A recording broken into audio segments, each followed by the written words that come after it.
Obrigado, irmãos. Eu quero começar nessa madrugada, irmãos, fazendo a seguinte pergunta, né, a vocês aqui. O que, o que seria melhor? Sofrer uma injustiça ou praticá-la, né? Então, antes de a gente abrir a palavra, eu gostaria, pelo menos, de um ou dois representantes do grupo tentasse me responder essa pergunta. É melhor sofrer uma injustiça ou praticá-la? Se você tivesse que escolher uma dessas opções, qual você iria escolher? Com certeza é melhor sofrer. Sofrer, né? Certo. Oliveira levantou a mão aí. Aliás, injustiça a gente sofre quase todo dia, né? A gente percebe isso, mas são coisas mínimas, né? Mas, com certeza, praticar é pior porque eu creio que dá uma recarga de consciência pesada, né, por praticar. É bem menos ruim sofrer do que praticar. Ok. Obrigado, meu irmão Oliveira, por sua contribuição. Quando se diz que é melhor sofrer com injustiça do que praticá-la, nós estamos dizendo que é melhor, é mais digno encontrar uma ação errada do que fazê-la, você mesmo. Pois o indivíduo que se torna um vilão, sem moral e sem praticar atos de justiça, é uma condenação do corpo. Sendo assim, melhor sofrer do que espalhar sofrimento. Então, já dizia Sócrates, é pior você cometer uma injustiça do que sofrê-la, porque quem comete se transforma no injusto, e quem sofre, não. E ele continua na sua fala, dizendo, é melhor você sofrer do que você cometê-la. Por quê? Porque nesse sofrimento, você pode encontrar alento, mas você é infeliz quando você comete. O que a Bíblia fala sobre a injustiça, no caso? O que a palavra de Deus traz para nós acerca da injustiça? Afinal de contas, essa semana eu vi uma cena muito triste na emissora que eu tive a oportunidade de pregar alguns momentos lá, na TCM em Mossoró. Eu vi um senhor, dono de um caminhão, com a mão na cabeça, isso passou uma cena na TCM, que é a TV a cabo de Mossoró, vendo o seu caminhão sendo destruído. E o repórter dizia o seguinte, faltava apenas 10 mil reais para ele quitar o caminhão, e o caminhão pegando fogo, né? De maneira criminosa, colocaram fogo no caminhão daquele senhor.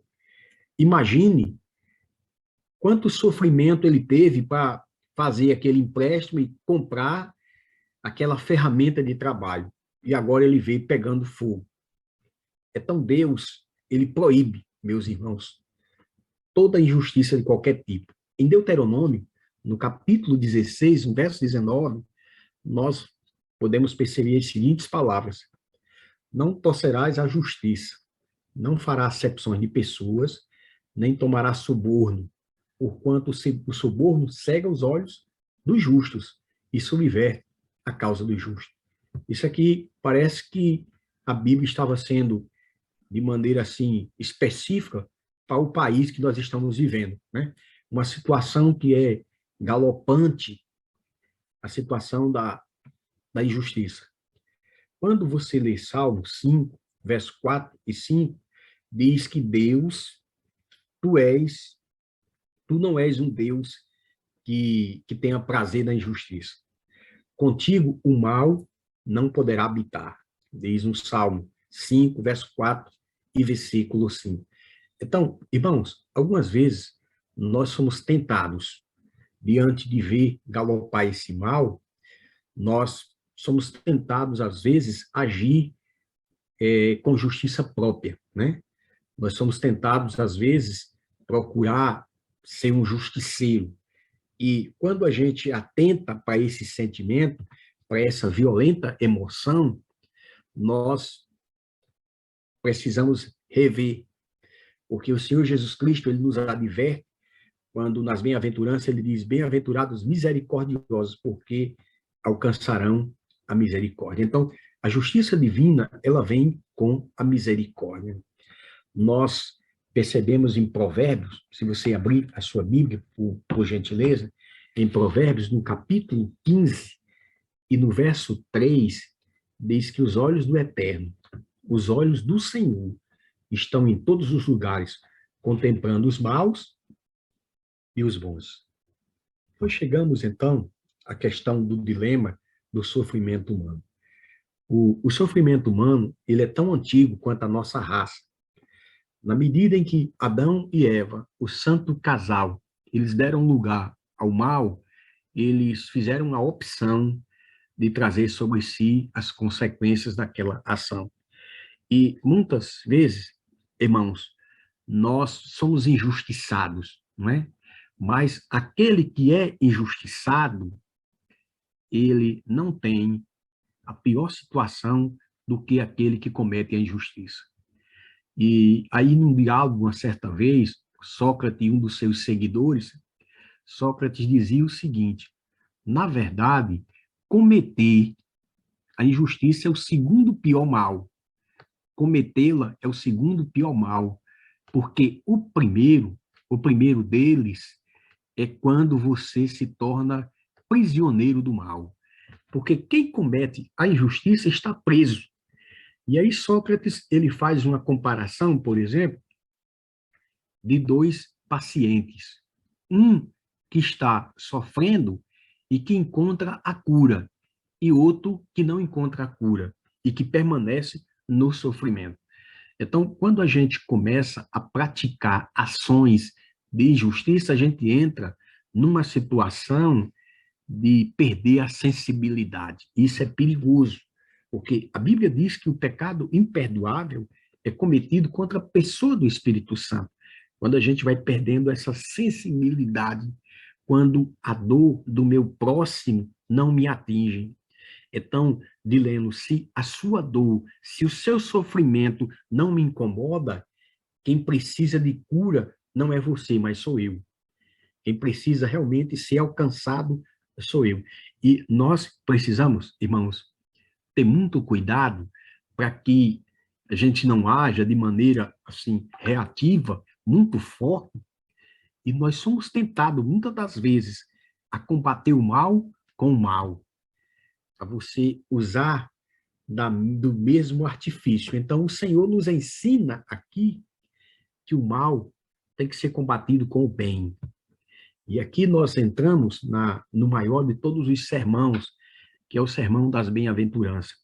Nós entendemos que intelectuais, poetas e pessoas que lidam com a literatura, eles passam, às vezes, de maneira superficial por esse texto. Esse texto é um texto clássico, é muito estudado, porém pouco compreendido. Quando Jesus Cristo diz assim, bem-aventurados os pobres de espírito, porque deles é o reino dos céus, essa palavra, bem-aventurado os pobres de espírito, aqui é uma menção, irmãos, Jesus estava falando da extrema pobreza. Jesus estava falando, irmãos, de uma pessoa que só tinha um pão para comer o dia inteiro. Então, ele segurava aquele pão e ele ia, de certo modo, ministrando aquele pão. Então, quando o Senhor diz assim, bem-aventurado os humildes de espírito, ele está dizendo que ser pobre de espírito é ser humilde aos ensinos de Cristo, é aceitar a nossa pobreza, é reconhecer a nossa mediocridade, é reconhecer a nossa dependência constantemente, é reconhecer que o meu mestre precisa me alimentar a cada dia e a cada momento. É de fato ir à presença do Senhor todas as manhãs, e é muito mais do que isso, é reconhecer a minha insignificância. Quando eu reconheço que sou medíocre, quando eu reconheço que tenho a fome espiritual do pão, e que esse pão não é produzido pelos meus esforços, não sou eu. Quando a gente quer se libertar dessa pobreza, a autossuficiência, a arrogância e a prepotência toma conta da essência do meu ser. E eu me torno um ser, muitas vezes, que não sou alcançável para as pessoas, né?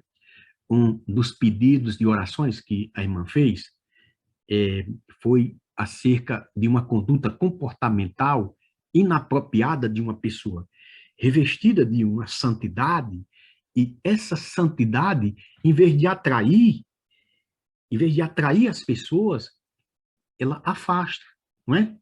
Então, veja que Jesus está dizendo aqui que quando você reconhece a sua pobreza espiritual, você entende que é humilde e que precisa dos ensinos de Jesus. E você reconhece humildemente a necessidade dele a cada momento. Não é o que eu faço, mas é o que Cristo fez por mim.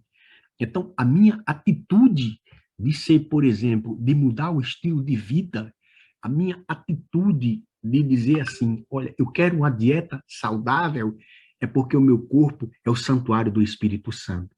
Porque eu reconheço tamanha a minha insuficiência, eu quero buscar mais ao meu Deus. É uma atitude de gratidão, é uma atitude de pobreza de espírito, não é uma atitude arrogante e prepotente. Aqueles que se sentem pobres de espírito são aqueles que reconhecem que necessitam de Jesus Cristo.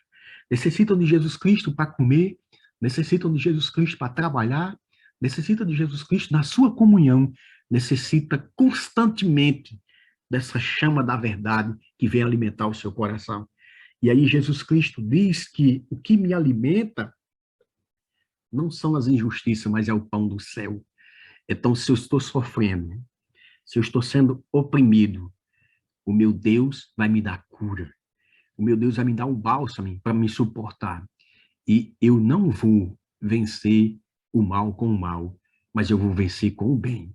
Porque essa pobreza que eu tenho, em Cristo eu vou buscar o pão. Então, espiritualmente falando, nós precisamos reconhecer.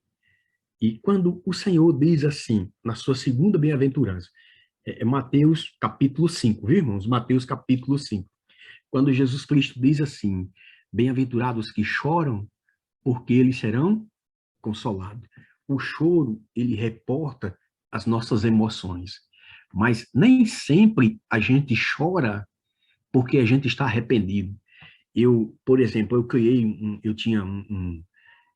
um cão, uma Doberman, e um dia um gato, ele entrou lá no quintal. Eu morava em Mossoró. Então, eu segurei a Doberman e ela começou a chorar. Ela começou a chorar, Dilene, porque ela queria devorar o gato, e eu não deixava. Então, o cão começou a chorar. Às vezes, a gente chora, mas é de ira, porque a gente quer um sentimento de vingança e aquela emoção toma conta do nosso ser. Esse choro aqui, irmãos, também não é um choro de artista. Na época de Jesus, existia os chamados pranteadores assalariados. Quando a pessoa morria, eles eram pagos para chorar. Aqui Jesus Cristo não está falando no choro do ator e nem está falando no choro da ira. Não está falando no choro de Esaú, que chorava e queria matar o seu irmão. Jesus Cristo está falando no choro daquele que é o choro de Davi, o choro do arrependimento, o choro de ver aonde a minha situação me levou, o choro de ver que eu tenho uma dificuldade e que eu não consigo a resolução. É o choro do reconhecimento do meu pecado. É dizendo que, através desse pecado, eu entro numa situação de autodestruição. E aí Davi dizia, o meu pecado está sempre diante de mim. Contra ti, Senhor, unicamente contra ti eu pequei. Aqui, Davi está fazendo, irmãos, um paralelo de que o pecado, ele é um gigante. E eu começo a brigar com ele e eu chego à conclusão, Dilene, que eu não tenho capacidade de vencê-lo. E aí eu me dobro diante da minha majestade celestial, eu tiro a minha coroa, essa coroa de falsa santidade, e eu caio nos pés e eu digo, Senhor, eu tenho uma luta. Eu tenho uma luta aqui contra o inimigo, e ele é maior do que eu não posso vencer. Mas maior do que esse inimigo que eu estou lutando, é o Senhor que está comigo. Então, aqui, nós encontramos as palavras que diz, bem-aventurado os que choram, porque em Cristo eles encontrarão o consolo e a resolução. Nós enfrentaremos desafios na nossa vida, irmãos. Quando nós lamentamos porque nós perdemos algo, ou pela provação que a gente está passando, nós recebemos a promessa do Espírito Santo. Nós receberemos a promessa de que em Cristo nós temos o consolo e a perseverança. Deus enviará o Espírito Santo para consolar esses momentos de necessidade. Você não está só nessa manhã. O Espírito de paz e de luz, o Espírito Santo está contigo. Ele te encaminhou até essa sala. Ele é quem te encaminha ao arrependimento. Então, se você está sendo injustiçado, se você está passando uma dura prova, e se você está orando a Deus, preste atenção no que eu vou te falar nessa madrugada. Se você tem orado a Deus e diz assim, Deus, eu tenho uma dificuldade, e o Senhor não tem removido essa dificuldade, talvez o Senhor precise dessa dificuldade para te dar a vitória espiritual, sabe? Talvez o Senhor precise usar essa sua dificuldade para que você seja mais humilde, mais simples, mais manso, não é? E que você, de fato, no choro, você encontre o consolo. Do contrário, você poderia se tornar um autossuficiente, como o pedido de oração que a irmã fez, é um santarrão, né? Que as pessoas, às vezes, elas entram numa visão de uma santidade, e essa santidade, em vez de aproximar as pessoas, espalham essas pessoas. A santidade de Cristo levava os pecadores a buscar alento, né? O Cristo que era perfeito, quem era imperfeito sentia paz naquele que é perfeito. Veja que coisa. É mais ou menos assim, a gente é pecador, mas às vezes a gente tem raiva de quem peca. Veja que contradição, né? Eu sou pecador e às vezes tenho raiva de quem peca. Mas aqui o texto sagrado diz, os que choram, porque em Cristo encontrarão consolos. Eu não sei se o seu choro nessa manhã é por algo que você comete, é por uma provação, mas tenha certeza de uma coisa, você receberá nessa manhã o selo da bênção e da promessa. Deus promete enxugar os nossos olhos toda a lágrima.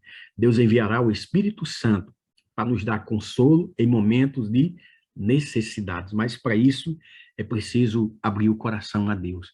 Para isso é preciso a gente dizer para Deus daquilo que nós almejamos, né?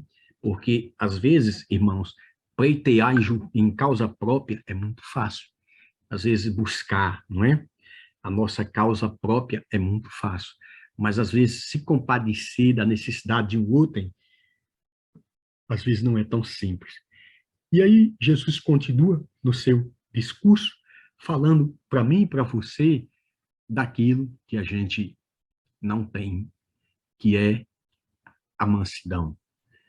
Essa profecia aqui é a última a ser cumprida. Ellen White diz que quando o Senhor voltar nas nuvens do céu com poder e com muita glória, ele, depois de banir o pecado da face da terra, depois dos ímpios receberem a sua recompensa, ela diz que o Senhor abrirá os braços e irá citar essas palavras que nós encontramos aqui nas bem-aventuranças. Bem-aventurados os mansos, porque herdarão a terra. Cristo abrirá os braços, bem-aventurados os mansos, porque herdarão a terra. Então, essa terra, ela surge assim com árvores frutíferas, animais perfeitos, e assim os santos estarão para sempre com o Senhor. Lembre que a injustiça, irmãos, ela será combatida. O Senhor é o justo juiz. Não dorme aquele que guarda Israel.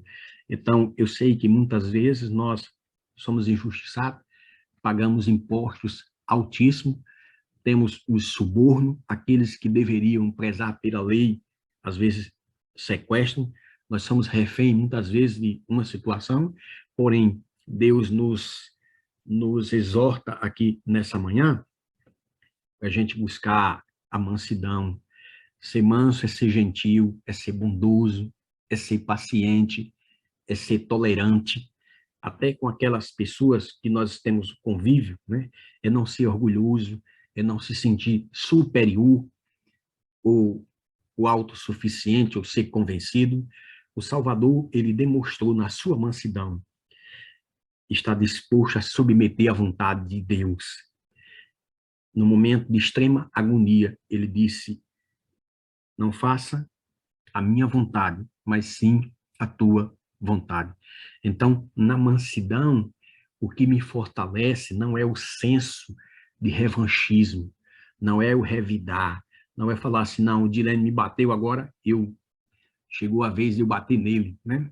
Eu me recordo quando estudante, eu cheguei uma vez e vi uma senhora cantando, e eu nunca esqueci um cântico pentecostal, que ela dizia assim, quando eu era prego, Satanás só me batia, agora eu sou martelo, quem bate nele sou eu. É o sentimento de revanchismo, né? Ou seja, eu era prego, só levava, né, pancada. Agora eu é quem bato. Não, esse não é o sentimento do salvo em Cristo. O salvo em Cristo, ele não usa de violência. Já dizia o hinduísta não cristão, né? Mas o Mahatma Gandhi, ele dizia nas suas considerações, ele dizia o seguinte, a violência é o último reduto do incompetente. A violência é o último reduto do incompetente. Somente aquele que é incompetente é que usa de violência. Quando você não tem argumento, muitas vezes, veja só, o ato, às vezes, de disciplinar os nossos filhos pode ser um ato de falta de mansidão e de falta de argumento. Como você não tem argumento, como você não é convincente, então você usa, às vezes, de violência. E quando você usa de violência, você perde essa bem-aventurança de ser manso, porque os mansos, eles herdarão a terra. Que a mansidão, que o domínio próprio esteja presente em cada adorador aqui dessa sala. Que o Espírito Santo nos proporcione paz em meio à tempestade. Então, é muito pior, irmãos, a gente praticar a injustiça do que sofrê-la, né? Por quê? Porque aquele que comete a injustiça, ele está perdendo a sensibilidade, ele está perdendo o senso da presença de Deus. Obviamente, ele está cometendo o pecado imperdoável, que é resistir à voz do Espírito Santo. Que nenhum de nós, nessa manhã, possamos achar alento e socorro na violência, na autossuficiência, e de maneira muito especial, que nós possamos fugir dessas situações e cair nos braços de Jesus Cristo. E aqui eu chego à última das considerações, né? Porque eu quero, num momento, ampliar esse leque, mas eu chego na última das considerações, quando o Senhor diz, bem-aventurado os que têm fome e sede de justiça, porque serão fartos. Então, essa mesa, esse banquete, será o Senhor que dará aos seus santos. É o Senhor que irá imprimir em nós esse senso de ser justo, né? E, então, por ocasião da sua iminente glória em majestade, nós poderemos nos aproximar de Deus e ver os seus ensinamentos de maneira prática. A Bíblia diz que abrirá os livros e, então, a humanidade será julgada pela lei da liberdade. Que Deus nos dê, nessa manhã, essa fome e essa sede da justiça celestial. Que você, meu irmão e minha irmã, possamos apelar nessa manhã para o trono da graça de Deus, onde nós encontraremos salvação e graça em tempo oportuno. Que Deus os bendiga nessa manhã, e ao se agigantar, que ao se avolumar a injustiça, que você tenha certeza de uma coisa: não dorme o guarda de Israel. Termino com as considerações de Martinho Lutero, quando perguntaram para ele: Lutero, o mal parece triunfar aqui nesse século, parece que não vale a pena ser uma pessoa bondosa, parece que não vale a pena seguir a ética cristã.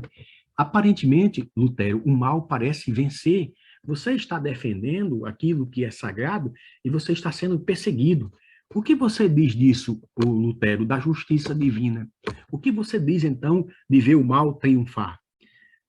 Diz a história, irmãos, que Lutero sorriu, olhou para a pessoa e disse assim: amigo, eu temo por você, porque você escolheu estar de um lado daquele que não passa. E diz que Lutero disse essas frases que ficou conhecido no mundo da teologia.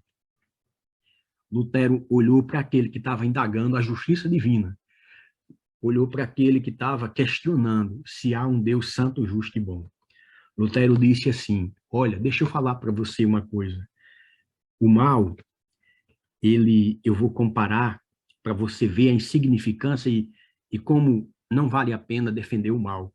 Lutero disse, Satanás é um cachorro preso na coleira do Onipotente.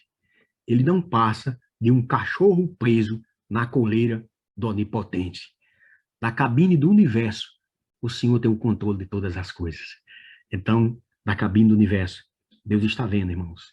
Deus está vendo que você está sofrendo. E socorro e livramento virá da parte do Senhor. Quantos querem, nessa manhã, apelar ao tribunal celestial? Quantos querem colocar a sua causa nas mãos do Eterno? Quantos querem tomar essa decisão nessa manhã de crer que no final, no apagar das luzes, o conflito não terminou? E Ellen White diz, pecados e pecadores não mais existem. Pecados e pecadores não mais existem. E ela diz que está escrito, né? No final está escrito que Deus é amor. E que o amor divino, que a justiça celestial, assim como vai prevalecer no grande julgamento, que prevaleça hoje nesses seres mortais falhos, cansados e sobrecarregados.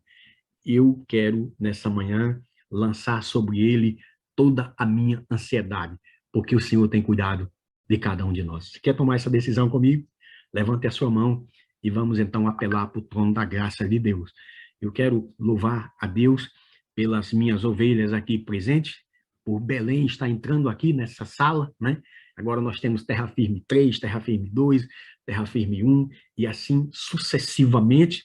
Nós temos 34 famílias que entendem que nessa madrugada a saída não está nos governantes, a saída não está no salário, a saída não está nos recursos humanos, a saída está em Jesus Cristo, o autor e consumador da nossa fé. Aquele que é o nosso advogado, aquele que vai advogar a nossa causa e que em todas as coisas nós somos mais do que vencedores. Feche os seus olhos e vamos conversar com o nosso Pai Celestial. Bondoso Deus e amorável Pai, eu levanto as minhas mãos nessa madrugada para abençoar os seus filhos, Senhor. Seus filhos que estão em Belém, os seus filhos que estão em Fortaleza, os seus filhos que estão espalhados nessa sala, no Ceará, essa sala chega também na África, que o Senhor, de maneira muito especial, seja com Noé Gagnon, nosso irmão, que está lá em Benin, na África, que tem sofrido as injustiças do presente século. Se nós não conseguirmos deportar ele e tirar ele daquele país, o Senhor levará para Canaã celestial e nós encontraremos nossos irmãos. Se tem alguém passando uma prova nessa manhã, essa prova chegará ao final e o Senhor nos aprovará com o selo da promessa. Fortalece a nossa fé, o poderoso Deus, e nos dê uma manhã abençoada em tua presença. É a nossa humilde oração, em nome de Jesus. Amém. Louvado seja o nosso Deus. Que Papai do Céu te abençoe, te dê a paz e um dia abençoado na presença de Jesus. Meu abraço, muito apertado. Unidos somos fortes. Deus está no comando e a vitória é certa em nome de Jesus.